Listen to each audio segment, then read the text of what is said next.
Bonjour tout le monde, bonjour mes belles âmes, bienvenue sur ma chaîne La Fée Mystique. Abonnez-vous, likez, partagez aussi et surtout activez la petite cloche pour être notifié de toutes les vidéos que je fais. J'essaie de faire des énergies tous les jours et des guidances de plus en plus. Et par la suite, je vais essayer d'évoluer sur tout ce qui touche à la spiritualité. Allez, aujourd'hui c'est avec l'oracle de l'amour. Je vais vous faire les énergies pour ce dimanche de pleine lune qui sont un petit peu perturbées. Beaucoup d'énergie qui vont nous secouer. Allez, j'ai donc installé 4 cartes. Première, deuxième, troisième et quatrième. Et je vais vous laisser quelques petits instants avec de la musique de la flûte pour visualiser la carte qui vous attire le plus. Et je viens vous dire les résultats de cette petite guidance d'ici quelques secondes. À de suite.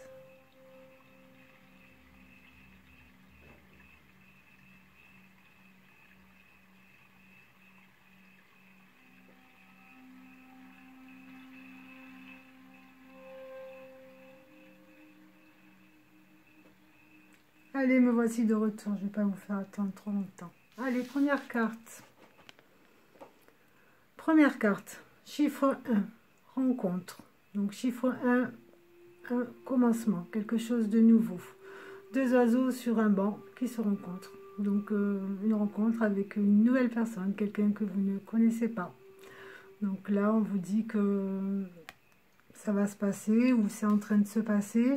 On vous dit que, bon, ben, comme c'est le commencement, d'apprendre à connaître la personne, d'essayer de pas vous prendre la tête à trop penser à l'avenir et vraiment de vivre le jour et de pas trop l'envahir et vraiment de rester soi-même et naturel. Apprendre à vous découvrir.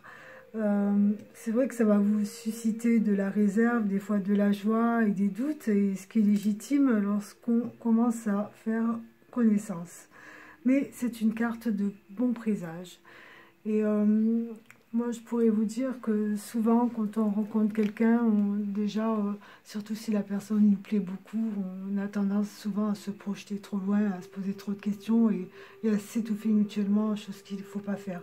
Là, vraiment, il faut vraiment vivre le jour. C'est quelque chose de nouveau. C'est vraiment le commencement. Donc, vraiment, apprenez à savoir comment il est, comment est son mental, et pas trop vous projeter, comme je disais, je me répète. Voilà, ça c'est pour la carte numéro 1. Je vais faire bref. Allez, on va pour la 2. Libération. Donc un boulet, des chaînes. Donc là, on nous parle de libération. Peut-être que vous êtes actuellement avec une personne, ou vous vivez avec quelqu'un, ou vous êtes sans vivre avec la personne, mais en fait, ça vous étouffe. Vous vous sentez pas bien. Vous vous sentez pas bien, vous avez envie de peut-être de partir, mais voilà, vous savez pas si c'est un choix à faire, ou vous restez et vous vous sentez prisonnière. Peut-être que vous n'arrivez pas à vous comprendre. Déjà, par la première chose, moi je dirais que ce qui serait bien, c'est d'essayer de communiquer. Parce que s'il y a une incompréhension, automatiquement vous êtes mal. Mais souvent, même en communiquant, si il y a ce mal-être en nous avec cette personne, c'est que vous n'êtes pas bien. Et la meilleure des choses à faire, c'est de vous en libérer et de partir. Surtout si ça fait un long moment que vous êtes avec et que rien s'arrange. Des fois, on se dit toujours, ça va s'arranger, ça va arranger, mais en fait, il n'y a rien qui s'arrange et on stagne. Et on est toujours là et on n'est toujours pas bien. Et quand on est mal, et bien on émet des vibrations qui sont basses. Et quand les vibrations sont basses, il n'y a rien de bien donc, qui vient. Donc là, oui, effectivement, il y a un choix à faire, un choix de liberté, un changement. L'un des deux partenaires, il ne peut plus porter le poids de sa vie, il faut qu'il s'en libère.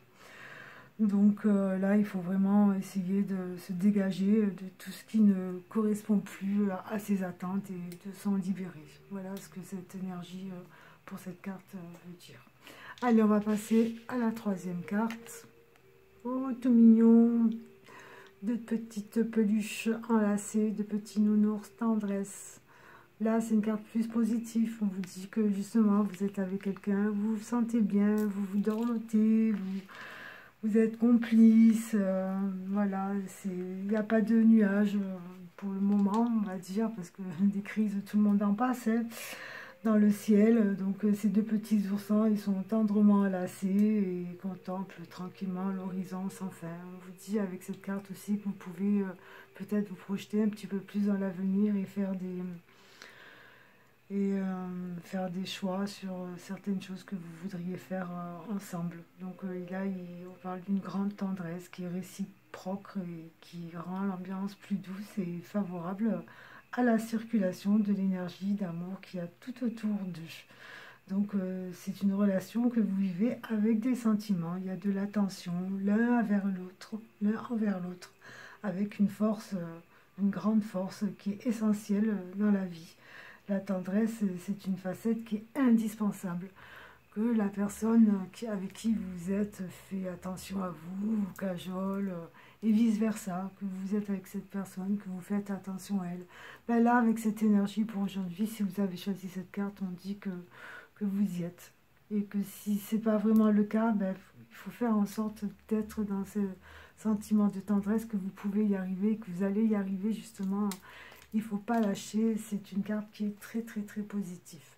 Après, on arrive vers la dernière carte. Donc voilà, il en fallait bien une négative. Crise. Donc là, on me dit que vous êtes peut-être en train de passer une mauvaise phase dans votre vie. Une crise. Tout le monde en passe des crises. Heureusement, enfin heureusement. La vie n'est pas tout rose, bien entendu. Donc là, on vous dit qu'il faut aller de l'avant. Il ne faut pas régresser. Donc, il ne faut pas s'égarer non plus dans son propre mal-être. Parce qu'une ambiance qui est très sombre, à un moment donné dans sa vie amoureuse, eh ben, c'est pas très bon à vivre. Et justement, là, les énergies, elles sont très très basses et ça va pas s'arranger. Et plus vous vous enfermez en vous-même en disant que ça ne va pas, et moins ça va aller en fait. Donc là, justement, il faut essayer de comprendre et il y a peut-être une multitude de questions qui se bousculent dans votre tête et essayer d'analyser, de se dire pourquoi je traverse cette crise, essayer de se poser les bonnes questions pour essayer de résoudre. Cette carte n'est pas totalement négative parce que vous pouvez, si vous vous posez les bonnes questions, résoudre les problèmes, car il y a toujours moyen donc de résoudre. Maintenant, si vraiment il n'y a aucune façon ce que l'autre personne vous entende, là, le problème, il est beaucoup plus grand. Donc, la situation de crise, elle met mal le couple. Et cette carte, elle montre vraiment des difficultés qu'il faut prendre en compte et estimer à leur juste valeur pour pouvoir retrouver la paix et avancer positivement. Et ce qui est fortement possible, parce que même si c'est une carte négative, pour moi, vous êtes capable d'arriver à oreiller cette crise et d'aller plus loin dans votre couple. Vous êtes fort, il faut croire en vous et croire en votre bonne étoile et toutes ces énergies qui circulent autour de vous. Soyez positifs. C'est juste un petit moment de crise, mais vous allez vous en sortir. Voilà, moi je le vois comme ça. J'espère que cette vidéo vous aura plu. Je vous souhaite une très très belle journée et je vous dis à bientôt pour une nouvelle vidéo. Au revoir mes belles âmes et à bientôt.